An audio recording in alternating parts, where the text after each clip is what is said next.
हे पुरुषोत्तमम। भादो का महीना चल रहा है और इस भादो के महीने में पुरुषोत्तम भगवान कृष्ण का जन्म, अब पुरुषोत्तम श्री ठाकुर अनुकूल चंद्र जी का भी जन्म का महीना है।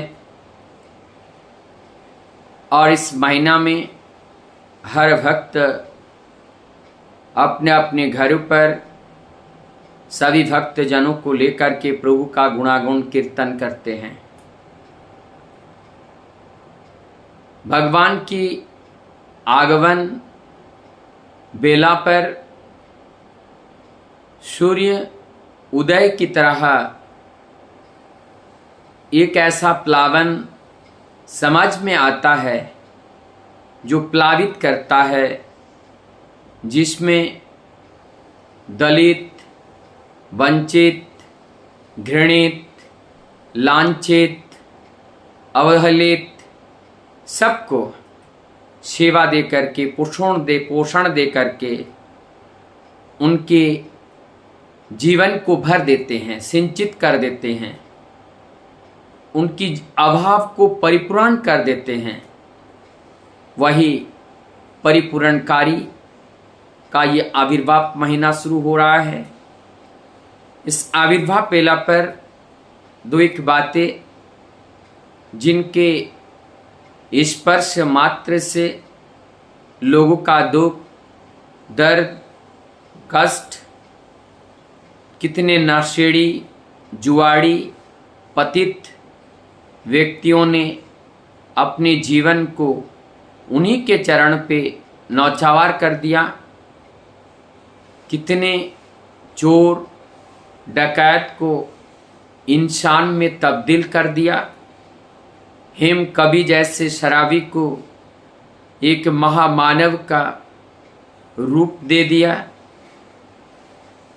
उनके पास जो समाज से वंचित लोग थे, उस वंचित लोगों के अपने पास रख करके ऋषि में तब्दील कर दिया। और ऐसे एक नहीं अनेकों प्रमाण हैं। लोगों का जीवन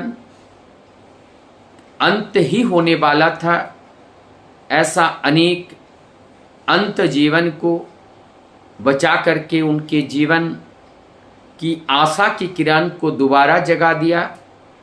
संतानहीन को संतान मिला और मातृ स्नेह से वंचित को मातृ स्नेह मिला, पितृ स्नेह मिला। भ्रातृत्व भावना जो समाज को एक दूसरे को दे करके समाज आगे बढ़ता है, इस भ्रातृत्व विचार को लेकर के इस धराधाम पर परम पुरुष का आगमन होता है। कहीं पर भी उनका उद्देश्य नहीं होता है कि उनको लेकर एक संप्रदाय का निर्माण हो और एक दूसरे के साथ वाद विवाद और हिंसा का प्लावन हो। यहाँ पर समन्वय का रास्ता निकालने के लिए सदैव परम दयाल श्री ठाकुर प्रयासरत रहे, जिसको अगर हम देखते हैं सत्संग, इस संगठन का नाम स्वयं श्री ठाकुर जी के जीवदशा में या स्वयं उनके द्वारा दिया हुआ ये नाम है। और इस नाम में कहीं पर भी कोई वंचित नहीं है।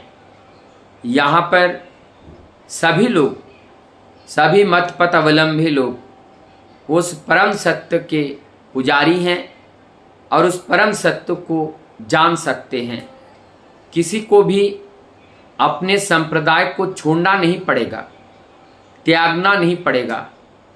जो जिसके अनुसरण करके चल रहे हैं वो चल सकते हैं, लेकिन वर्तमान जीने के लिए जो रास्ता है, जो व्यवस्था है, जो विधान है, जो इस योग के माफिक ठाकुर जी ने दिए हैं, वो सबके लिए प्रयोज्य हैं चाहे वह दीक्षित हो चाहे वह दीक्षित ना हो।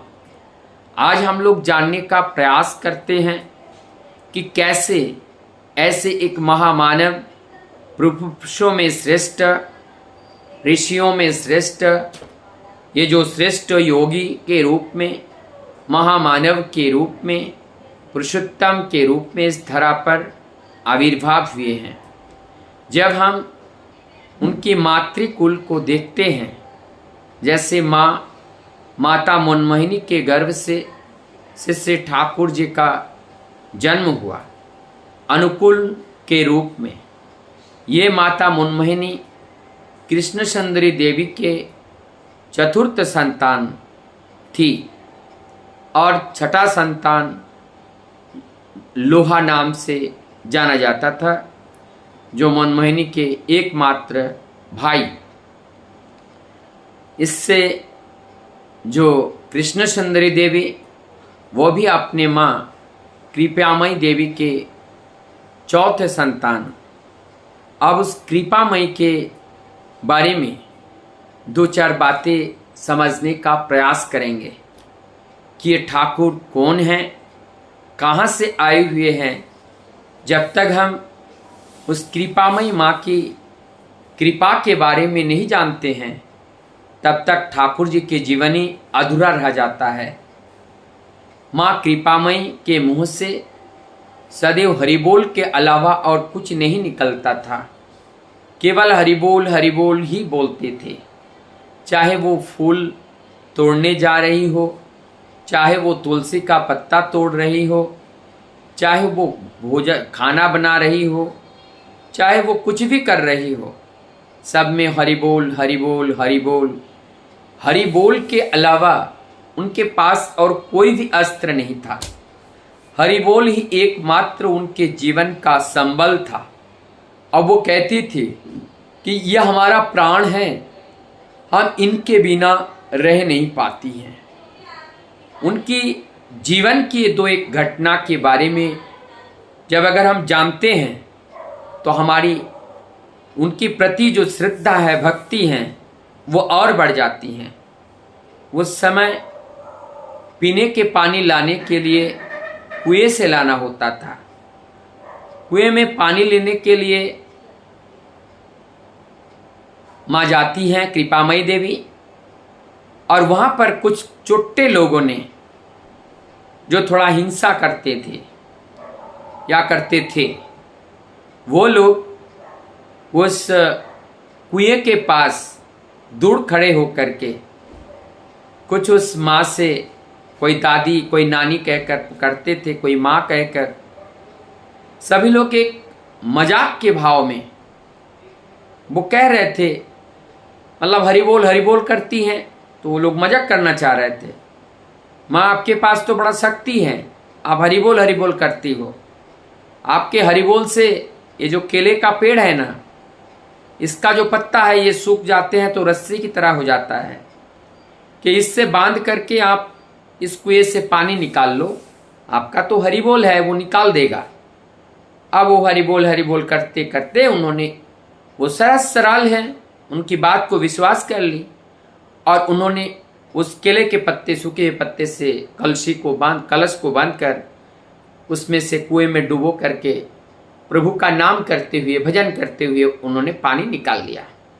और वहाँ जो लोग उनको मजाक कर रहे थे और जो कर रही थी, सोच रहे थे कि ये रस्सी टूट जाएगी और कलश उनके अंदर रह जाएगा, लेकिन ऐसा ना हुआ। पानी भी निकाल लिया और वो पानी लेकर के घर चली भी गई। तब इन लोगों ने देखा, जब माँ का पानी निकल गया तो हमारा भी निकल जाएगा।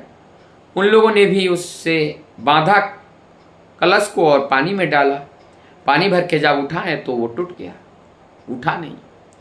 तब सभी लोग कहने लगे, तो ये तो माँ बड़ी पहुँचा हुई, इनकी प्रभु भक्ति है, ये स्वयं भगवान के साथ रहते हैं तभी ये संभव है, वो भगवान ने ऐसे किए हैं।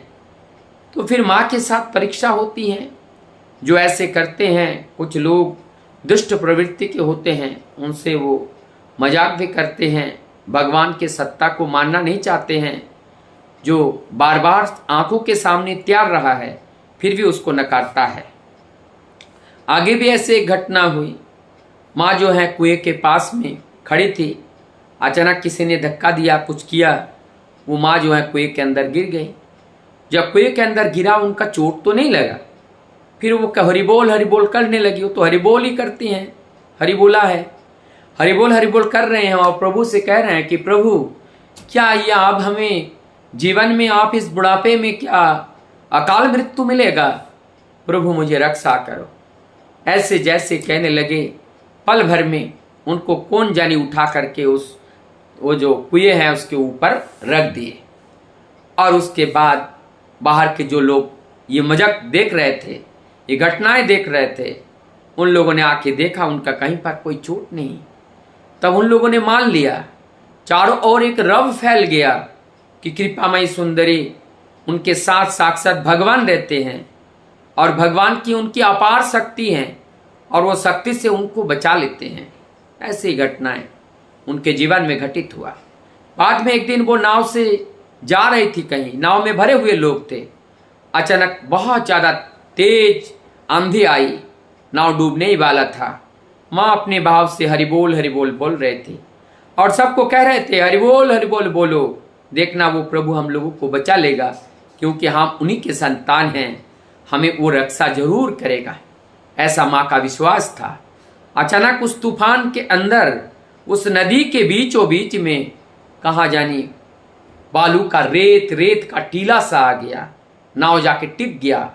वहाँ से नाव से जब लोगों ने उतरा और वहाँ पे देखा कि नीचे मिट्टी है और वो घुटने तक वहाँ पे पानी है, और थोड़ी देर में ही और एक नाव आ गई और उन लोगों को नाव में लेकर के उन लोगों का प्राण बचा दिया। तो कृपामयी देवी की इस तरह से अनेकों घटना से भरी हुई थी। उनके लीला माधुर्य से इनके मूल केंद्र में था वही प्रभु का भजन, हरिबोल करना। फिर इस तरह से आगे बढ़ती गई। उनका जो संतान, चतुर्थ संतान कृष्ण सुंदरी देवी, वो भी बहुत ही प्रभु भजन करते थे, भगवान के भजन करते थे। भगवान कृष्ण की सुलाना, उनको नहलाना, सारी सेवा करते थे। और उसके बाद उन्हीं के गर्भ से जो हमारी माता मनमोहिनी हैं, जो जगत पिता के जननी हैं, वो चतुर्थ संतान के रूप में उनका जन्म हुआ। और जन्म होते ही वो भी बड़े धर्म पराप्राणा और धर्म पिपासु, धर्म जिज्ञासु, उनके मन में प्रभु को लेकर के चिंतन में रहती थी माता मनमोहिनी देवी। और उनके माता पिता, नानी, सब लोग जो हैं भगवान श्री कृष्ण के राधा कृष्ण मूर्ति लेकर के वो पूजा करते थे। और उनके मन में चाहत हुई कि मैं भी इसका पूजा करूं, लेकिन उनकी माँ, उनके पिता कहते थे कि नहीं, आपकी अभी दीक्षा नहीं हुआ, आप इसकी पूजा नहीं कर सकते हो। और एक रास्ता निकालने के लिए उनके पिता, उनके माता ने कहा कि आप शिव पूजा करो। अब शिव की पूजा करने लगी, शिव की मूर्ति बनाने लगी। लेकिन कुछ दिन बाद फिर भी उनका मन नहीं भरा, उनकी वो तृप्ति नहीं हुई। उन्होंने कहा कि नहीं, जो आप लोग पूजा करते हो मैं उसी का पूजा करूँगा। अब उस समय के हिमायतपुर के जो विद्वान लोग थे, उस ब्राह्मण को बुलाया गया और इस हट जो थी बेटी की, माता मनमोहिनी की, उस हट के आगे कोई मनमोहिनी देवी चतुर्थ संतान के रूप में प्राप्त हुआ। अब उन्हें शिव की पूजा आराधना करके उनको तृप्ति नहीं आ रही थी। तब जाकर के उनका जो हट करने लगा और उसके लिए अब वहाँ के जो ब्राह्मण थे उनसे कुछ युक्तियाँ ली और उस बात को जो रामेंद्र नारायण चौधरी, उनके पिता, ने कहा कि मनमोहिनी को कि आप जो है नाम करो, प्रभु भजन करो, तुम्हें स्वप्न में प्रभु का नाम मिल जाएगा। अब ठीक माता ने इस तरह से उस सतनाम की प्राप्ति के लिए अपनी साधन भजन करती रही। साथ में लोहा उनके साथ में थे और इसी प्रकार से आगे की घटनाएं हैं, उनको नाम प्राप्त हुआ। और वो साक्षात नाम आराधना किसकी कर रहे थे? राधा कृष्ण की, उस कृष्ण की युगल मूर्ति की, जो माता पिता कर रहे थे। और उन्हीं के द्वारा अब इस सतनाम का प्राप्त हुआ माता मनमोहिनी को। तो यहाँ पर एक सवाल आता है कि यहाँ पर एक प्रश्न का उत्तर मिलता है, तो ये कहाँ से आया, जहाँ पर उस माता पिता सभी लोग वही राधा कृष्ण की युगल मूर्ति को और राधा कृष्ण को उनको खिलाना, वो लड्डू गोपाल को खिलाना पिलाना सुलाना, ये उनके परंपराएं में थी। और उन्हीं के आशीर्वाद से आज जो है ये सतनाम उनको मिला। और ये सूरत है, सूरत साधना और ये संत साधना की पद्धति का ये नया नाम आज मिलता है। इसके बारे में जब हम अगले का जो एपिसोड होगा उस बारे में हम चर्चा करेंगे, किस तरह से माता मनमोहिनी को ये सतनाम प्राप्त हुआ, ये सतनाम कहाँ से आया, इसका मूल आधार क्या है, इस सारी चीज़ के बारे में अगले एपिसोड में चर्चा करेंगे। तब तक के लिए विदा लेते हैं और सबसे ये आग्रह करते हैं, ठाकुर जी का ये जन्म महीना है, हम लोग ज़्यादा से ज़्यादा ठाकुर जी के बारे में, उनके भावादर्श के बारे में, उनके दिए हुए सारे जो वाणियाँ हैं उस वाणियों में ठाकुर जी बोले हैं कि मैं इस वाणियों में मैं जीवंत रहूँगा। उनके जो निर्देशावली हैं उसमें वो जीवंत रहते हैं। उनका जो फिलोसॉफी दर्शन है वो दर्शन ही ठाकुर है। और उस दर्शन को अब अपने जीवन में किस तरह से उतार सकते हैं उसके लिए हम प्रयास करेंगे। और हमारे ठाकुर जी का जो इच्छा है कि जन जन तक ये विचार पहुँचे, ताकि सबके मन में एक भाव आए और इस समाज एक नया समाज में तब्दील हो, जहाँ पर भय मुक्त हो, जहाँ पर शोक ना हो, दरिद्र ना हो और सभी लोग आनंद में रहता हो, ऐसा एक समाज का गठन हो। कैसा संभव है? और वो होगा और वो होता है। और ये तब होता है जब सबके जीवन में आदर्श होते हैं। आदर्श केंद्रित जीवन कभी भी दुखी नहीं होते हैं, वो दुख पाकर भी सब सुख का अनुभव करते हैं। वंदे।